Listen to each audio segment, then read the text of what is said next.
Good afternoon again. We're about to look at our homework assignment as numbers 1 through 6 on page 53 in your notebook. It was numbers 1 through 6 on page 53 in the notebook. And I just realized that we did most of these for examples on Tuesday, so I'm not going to do all of them since we did 1, 2, and 3 for sure in class. So you're just reviewing that again. But I'm going to work numbers 4, 5, and 6 with you right now. But if you had trouble 1, 2, and 3, refer back to your notes because we did do those in class. I should have looked at this before I signed it. Sorry, I thought they were different. Number 4, we are multiplying here. So I wrote the problems on here. So number 4, we're multiplying. So we don't need to flip anything. We only flip the second one if it was division, but it's multiplication. Remember, you can cancel from top to bottom or across, but cannot do side to side, okay? So here, I could cross these out here or these out here, but I'm going to do that here. And when I do that, what I'm left with on top is this times 1, which is just p plus 6, and on bottom, you're left with these two. So p minus 4 and p minus 2. So that is your answer for number 4. And that was an easy one because the stuff was already factored for you. On number 5, though, things are not factored. You have to factor them. First of all, this is multiplication. Very good. But there's no flipping involved in this particular problem.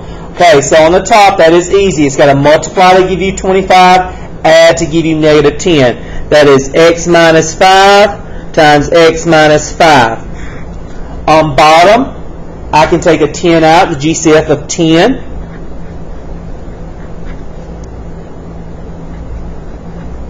On bottom over here, I can take a negative 9 out. Positive 9. I'm going to do that because take a positive because the first one's positive. So 9 is going to leave me 5 minus x. I can cancel these out. Now, the only time you can do this, they have to. We're used to they looking exactly the same, like x minus 10 and x minus 10 are exactly the same. However, you can cross them out when both of the terms in the parentheses are opposite signs. You see how this is positive x and negative x, and that's negative 5 and that's positive 5. Those are opposites. You can do that, but if you do that, you got to come out and put a negative 1 to account for that cross out. Because if I multiply that by negative 1, it would give me the same thing as 5 minus x. That's why you do that. So on the top, I'm left with negative 1 times that. You can just leave negative times that parentheses over 10 times 9, which is 90. And I multiply that because that's the operation I was dealing with. Okay? Let's look at number 6. We have b squared minus 2b minus 15 over 8b plus 20 divided by 2 over 4b plus 10. This is division. So I'm going to leave the first one alone. Bring it down.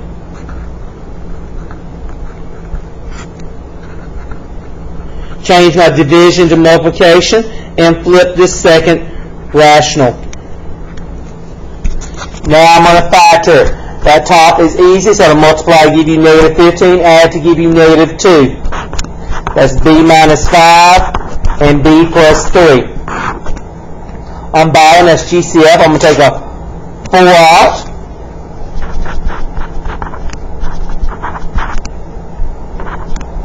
That gives me 2b plus 5. Over here, I'm going to take a 2 out. 2b plus 5. Now I can cancel these out. And I can cancel these 2's out.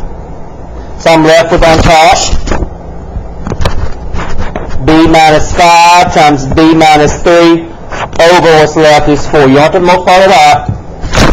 You just leave it like that.